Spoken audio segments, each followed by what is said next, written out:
家里现在这是怎么了？自从范先生走后，就接二连三的出状况。你们每个人都深不可测，你们就瞒着我一个人，你们所有人都把我当傻子。不告诉你是为了保护你。实话跟你说，三妹这次带回来的消息，实在是惊天动地。如果传出去，整个江左都要变天了。这么严重？这件事情，你还是装作什么都不知道为好。哦，对了，二弟来信了，一会儿你帮我转交给燕云。怎么让我去啊？我想让你问问他关于老二和老三的事，看看他有什么反应。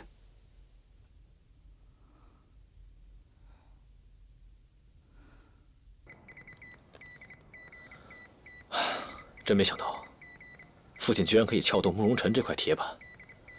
我想，一定许了他不少的好处。所以咱们必须把握这次机会，不能有一丝的懈怠。二公子，那我们现在应该如何应对？这封电文一出，无论是天盟会还是李重年，都已经陷入了被动的局面。李重年毕竟和我们相抗多年，不如趁这次机会，一鼓作气，把他打没了。天盟会虽然占了雍南，但是凭他们这点兵力，乱不了多久。不行，这个时候应该放手李重年，全力攻打雍南。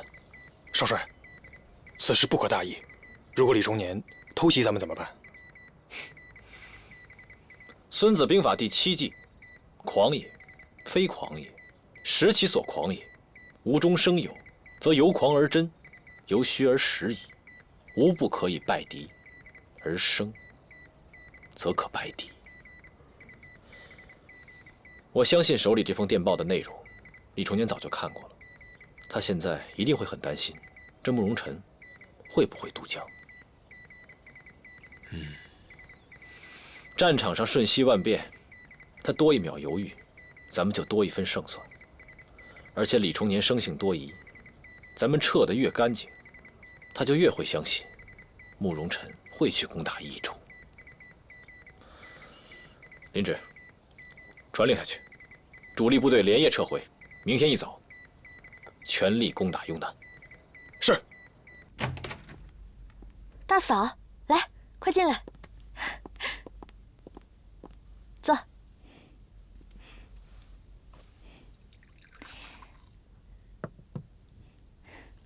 看，云溪的信。对啊，谢谢。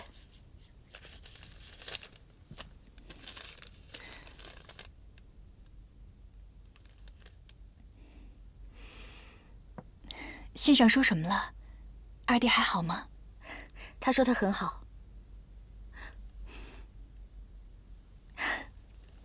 这信上还有我给他带过去的香水味呢。看来战事应该还不算太紧。你太有心了，也只有你能想出这么巧的法子。那这信上有提三弟吗？三弟？没有啊。三弟怎么了？云溪不是已经去救他了吗？难道三弟……没有没有，你别误会，我就是随口一问。一般这个消息不都是二弟传回来的吗？我想要是没提到，那可能就是没事儿。大嫂，您这是自己问，还是替大哥来问的？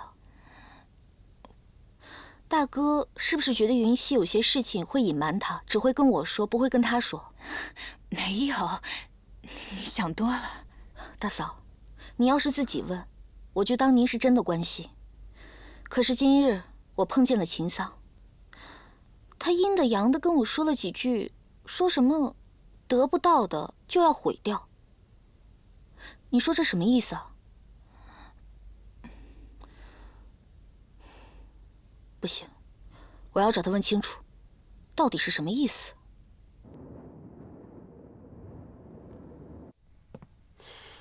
怀秀啊，上次你帮老三做了套军服，还记得尺寸吗？记得。现在这料子可能不大够了，给您做一套倒差不多。我的尺寸竟然比老三小。三公子早就比您高出大半个头了，您一点都没发现吗？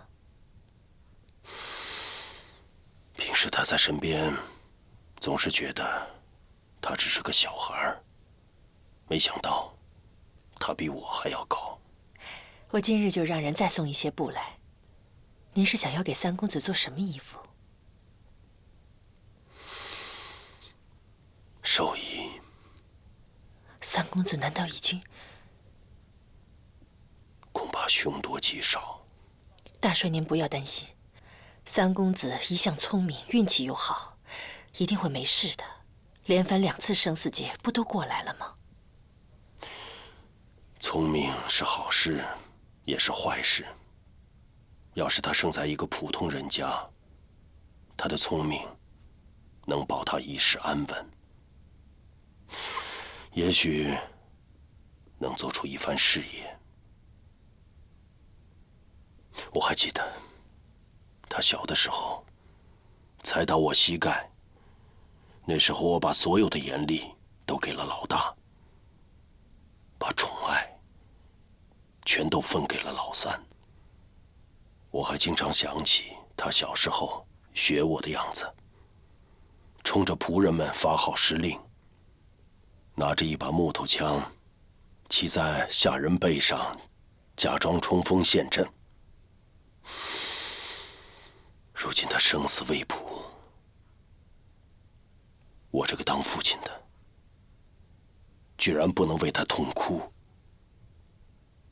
而是要先考虑怎么利用他的死，去对付我的敌人。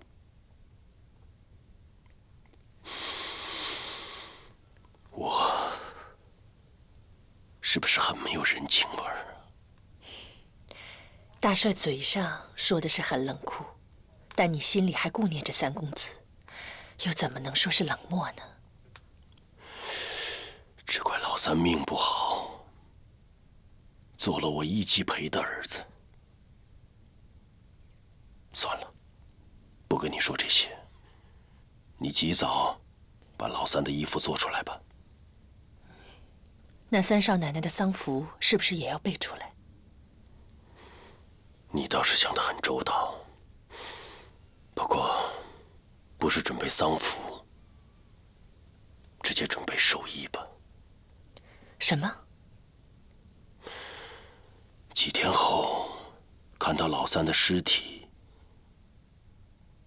悲痛欲绝，吞金自尽。你看清楚了吗？燕云对老三的事情一点都不知情。信上的确没提三弟的事，看燕云着急的样子，也不像是在作假。她是范先生的女儿，她要真想骗你演戏，不是很容易的事情吗？你既然不信我，你干嘛让我去问啊？倩儿，是谁说了些什么吗？没有人说，但是我真的做不好这个事情。你下次不要再叫我去了，好不好？倩儿，是我不好，让你受委屈了。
三儿，三儿，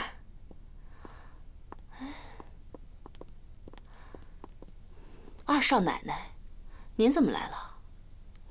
秦桑呢？她不在。怎么可能？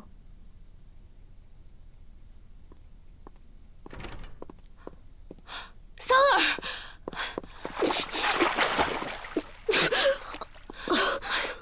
怎么了？你疯了？我看你冻的。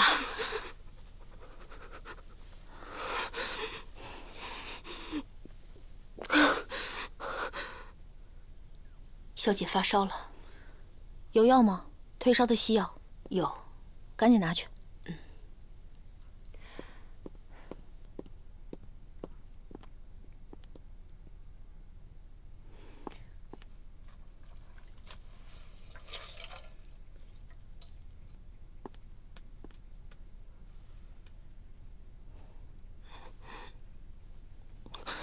兰波，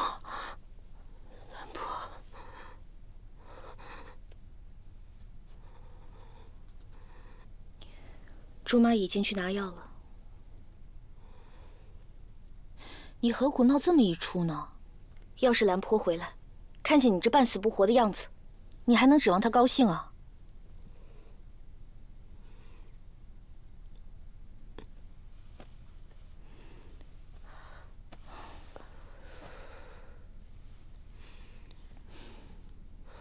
我和兰坡之间的事，二嫂你就不用操心了。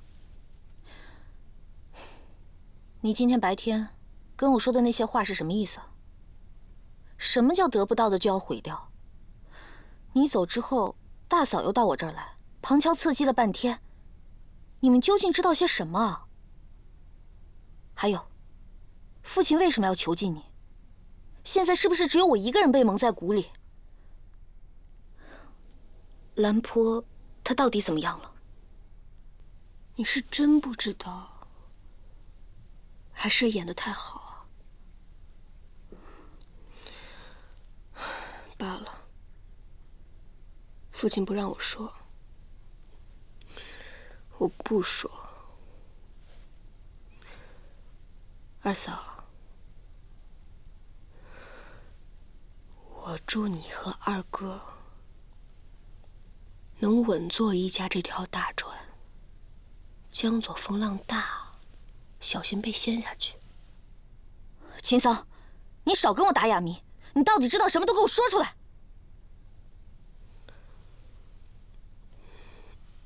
你不能进去，刚才谁你进来了？不能进去。二少奶奶，这是三少奶奶的卧房，给我出去。二少奶奶，大帅让我看好三少奶奶。他人都变成这样了，你们倒是去开药啊，还不赶紧通报老爷，去请医生。是。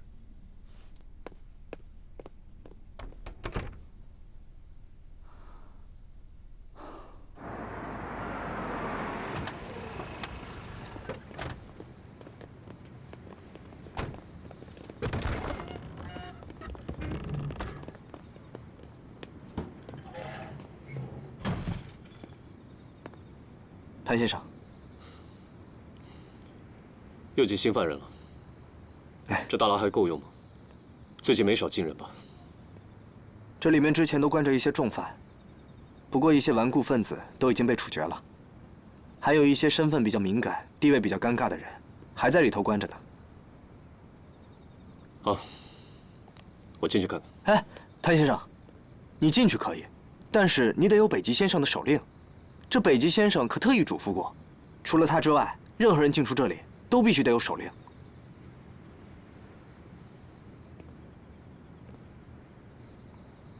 我是雍南之战的指挥官，查看城内建筑、推敲城战方案是我义不容辞的责任。这城里大大小小的地方，我都要亲自踏一遍，没有一个地方是我不能进的。你想要北极的手书，你自己找他要。潘先生，潘先生，前线密电，注明请您亲自一电。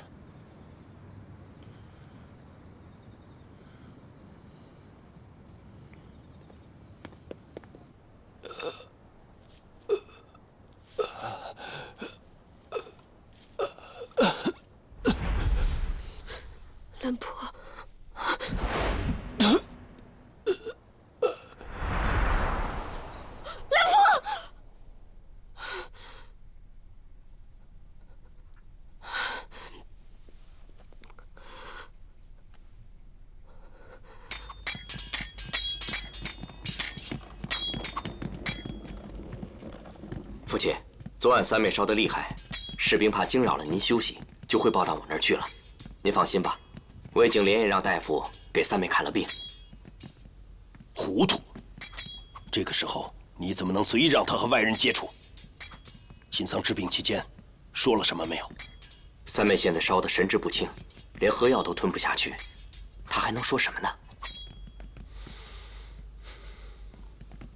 让医生开些药，赶紧走吧，不要留在这里。本来就想让她得一场病，下不了床，没想到我还没动手，她倒是自己伤感着病了。也好，她自己病了，也省得我心里过意不去。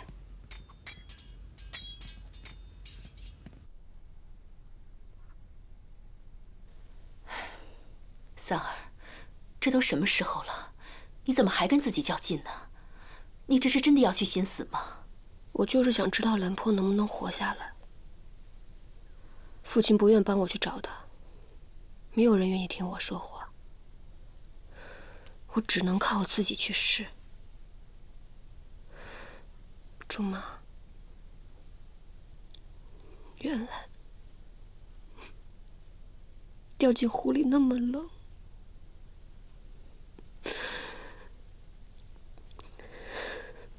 你不用管我，我正在和兰破遭受一样的痛苦。如果我能扛过去，兰破就一定也能扛过去。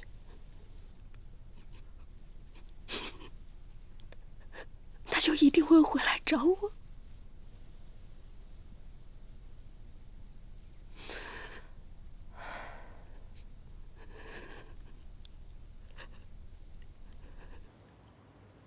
怎么吃了这么多天，菜式一样都不换，天天吃，吃都吃腻了。老爷说的对，也不知道这厨子是怎么做事的。不行，把他换了吧。是我让厨房做的，这些都是三弟最爱吃的菜。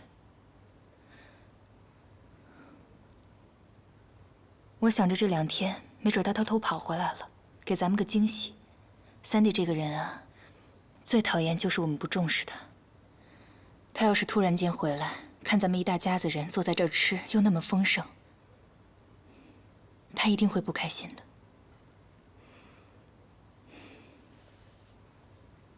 父亲，今天三妹一口饭都没有吃。我给她送过去的东西，她原封不动地退回来了。我要去看看她，您慢慢吃。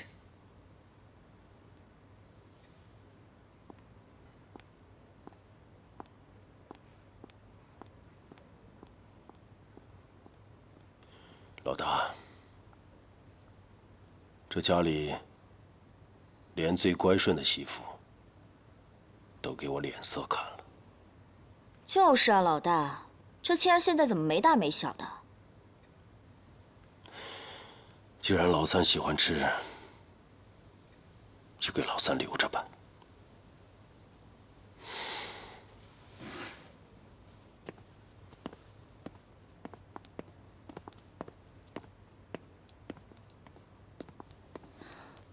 大哥，我想问你，食不言，寝不语。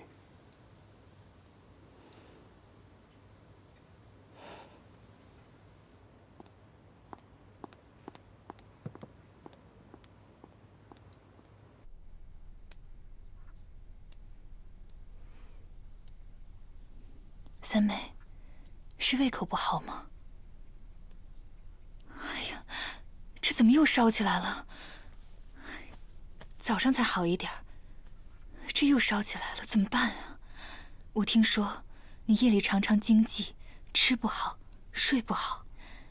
你这状况比从雍南刚回来那会儿看着还差。大嫂，我的情况再差，也不会比兰坡的差吧？我平日里总听说，你们俩互相生对方的气。我听你大哥说，是三弟强行娶你回来，娶回来以后，又不好好待你。我以前觉得他是个薄情的男人，现在看来你们俩的感情啊，大嫂还真是有点看不懂。何止是大嫂看不懂，我也看不懂。有时候，真希望自己是个傻子，这样就不会心疼，不会后悔，就那么傻傻的过一生，无忧无虑的，像个木头人，也是一种福分。好妹妹，你快别胡思乱想了。你现在最要紧的是赶紧把身子养好，等三弟回来看到你这样，又闹得鸡飞狗跳了。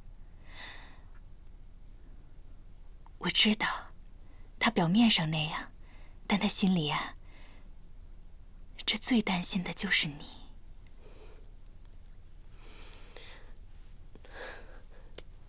大嫂。你真的觉得他会回来吗？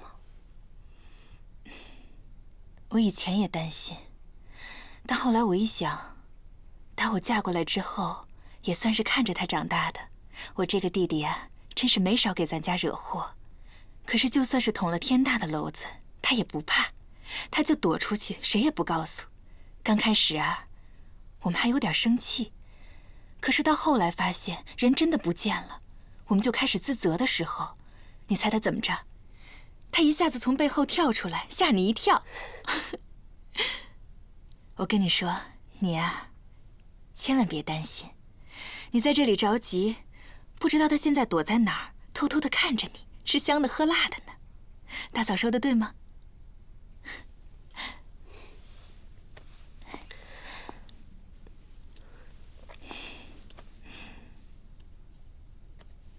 大嫂。谢谢你安慰我，在这个家，也就只有你让我安心了。大哥、二哥、二嫂，他们太深了，我害怕他们。好妹妹，别怕，有大嫂在，大嫂保护你。啊。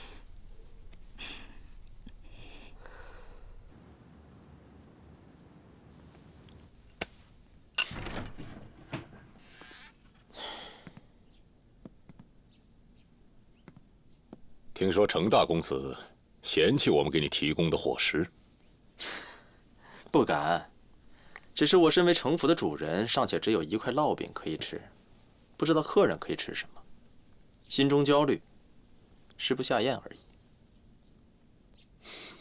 还是嫌弃？我自幼生活优越，虽说不上奢靡，但一顿饭一菜一汤还是有的。自从被你梁先生囚禁之后，看我的食物，就知道雍南现在残败成什么样了。早前几日还可以吃到牛排，现在就只有这发硬的烙饼。你们不会是想着烙饼噎死我吧？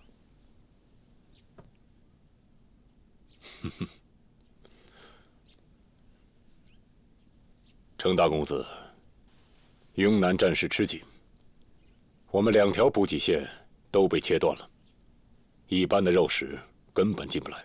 更别说程大公子所说的高级牛排了。对不起，程大公子，所以还是希望程大公子能够跟我们的将士同甘共苦，去尝一尝我们普通士兵的伙食。倒也无妨，我倒是从未尝过做阶下囚的滋味。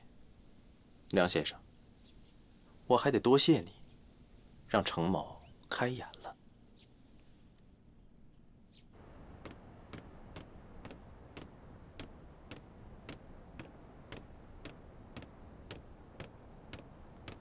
把门打开。是。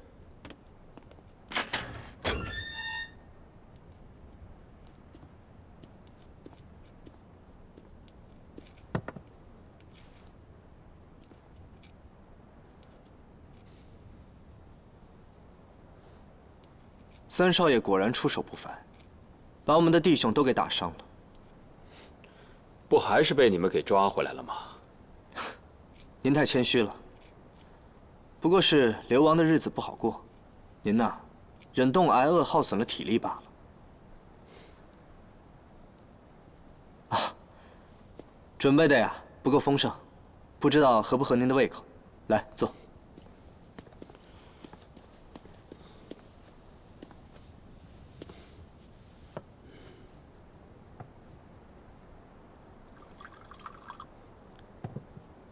帮我切一下。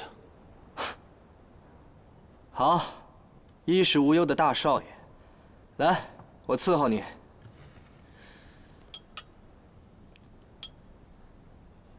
哎，你就从来没有想过让这战火纷飞的日子早点结束吗？这攻进了雍南城、占了状元府的又不是我，哪能说结束就结束啊？只要你弃暗投明，这场战争马上就能结束。何为暗？何为明？执迷不悟为暗，心向理想为明。你们天盟会会要我这样玩世不恭的公子吗？我们天盟会从来不会拒绝所有心向理想的人。三少爷，你来到雍南也有些时间了，我们天盟会的纪律，还有我们的结构，你都是看在眼里的。我呀，倒是向往新世界。不过你看看，你们就是这么跟人谈判的，太没诚意了。这赌桌上还得有个筹码的吧？三少爷，你和秦桑有段时间没见了吧？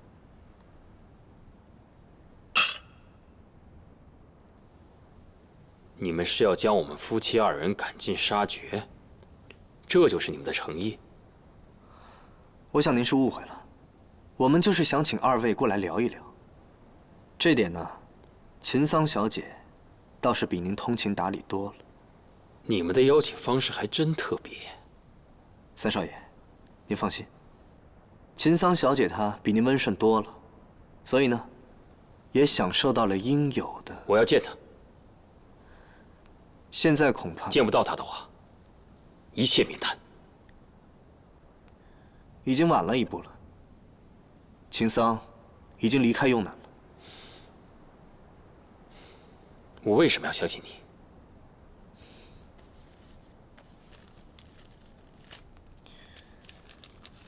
这个是来自抚远的报纸，上面有秦桑的照片，你看一看。三少爷，我觉得你对我们天盟会还是有所偏见。我们是要创建新社会的天盟会人，我们是不会用这些卑劣的手段来达到目的的。你知道吗？吃牛排啊，非常讲究速度。因为这牛排里面有牛油跟血水，温度一旦降低了之后，就会大大影响牛排的口感。你到底想说什么，你就直说。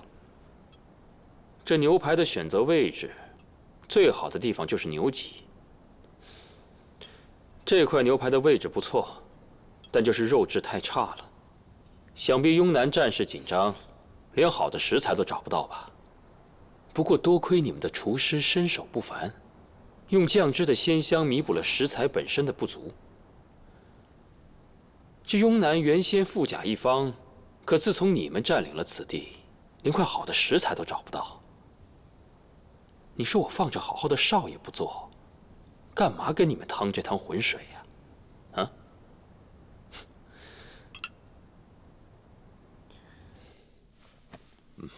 前几日一直不见你现身，今日你亲自来找我，难道是先生要用到我了吗？再下来，只想问公子一件事情。哦，还有你不知道而我知道的事情，那我是不是可以讨价还价了？程公子，你全家人的性命都在我手里，你认为你有讨价还价的余地吗？在这个家里，只有我的命最重要。我手握筹码，当然要用到我自己身上。既然程公子连自己的老父亲都顾及不上，看来也很难顾及到别人。我父亲是商人，我也是。经商者，自有其道。那你想要什么？金钱、地位、名利，还是整个雍南？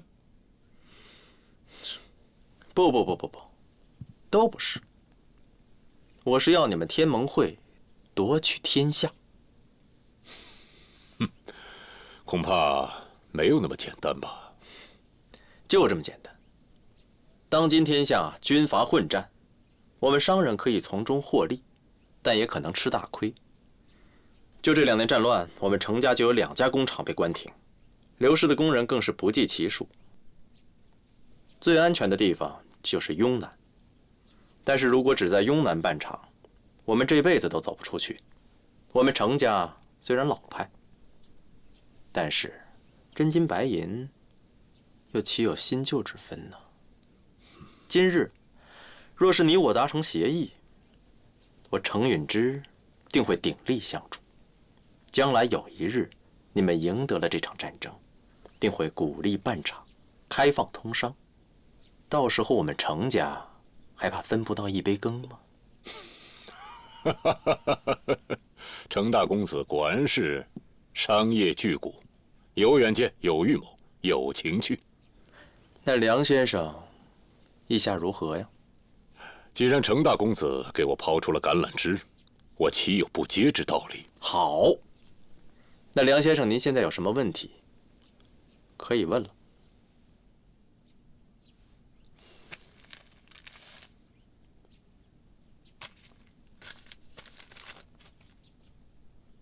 慕容晨说，他的宝贝儿子慕容峰和你们程家是有婚约的。一派胡言，简直无中生有。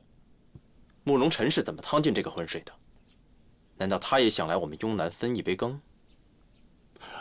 恐怕不是有人来分杯羹，而是有人故意穿针引线，因势利导，随物复行。用来用去还是这招啊！一击赔啊，一击赔！别人都说你老了，不管用了，他们真的是错了。你这脑子真的是不减当年呐！既然这个谣言都已经到了我程家头上，那我就发一封通电，宣布没有这桩婚事。算了，现在这个社会最难澄清的就是悠悠众口了。你现在澄清了，反倒让别人误会是你们程家投靠了我们天盟会，而与慕容家毁约。再说了，有同样的功夫，恐怕雍南早就被别人吃掉了。那依先生之见，现在应该怎么办呢？以不变应万变。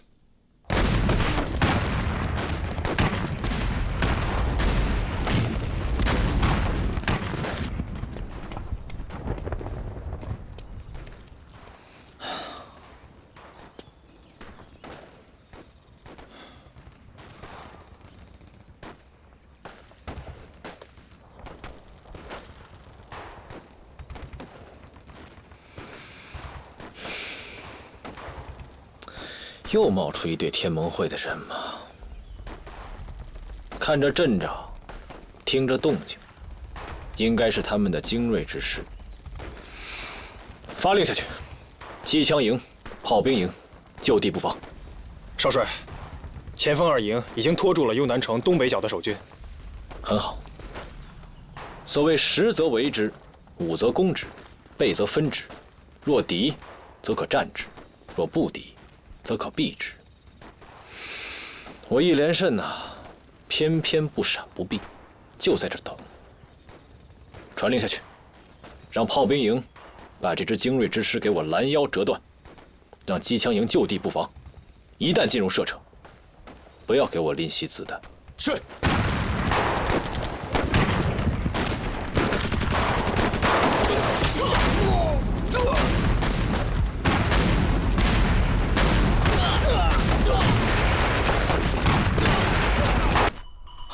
潘先生，2连已经全部阵亡，东线和西线都保不住了。快撤，撤到第2道防线。还有，给我抽一队兵马跟我去救人，给撤退争取时间。潘先生，北极已经下了命令，无论如何不能让你冒险。我不冒险的话，会死更多的战士。潘先生，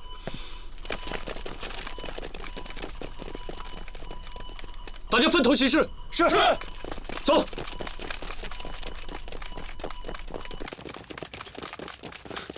停！停！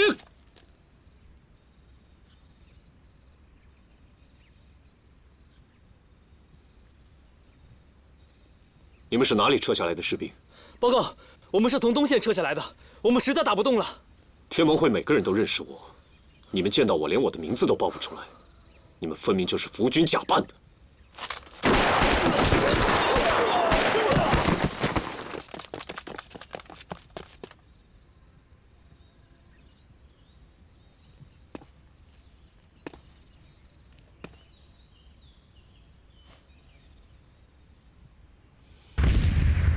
应该是伏军追来了。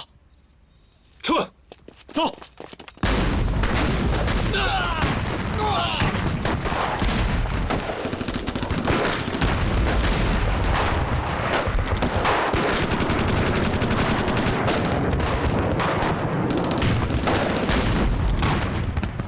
少帅，敌军开始自己分兵了。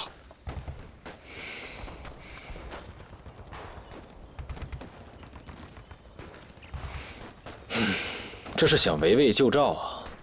就算他们绕开了我的机枪营，躲掉了我的炮兵营，那我义连慎的亲兵连就是好对付的。也罢，反正咱们伏军也该补充弹药了。既然这样，就让他们把命和武器装备全部留下。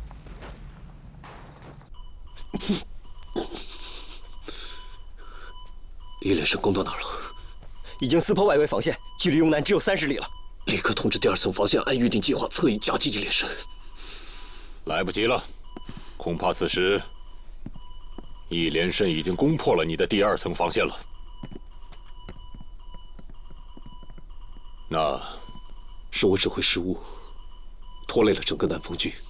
这不是你的错，你在日本陆军士官学校学习作战课，都是以日本的军队为原型，而现在我们的这支军队，说实话，不如日本军队。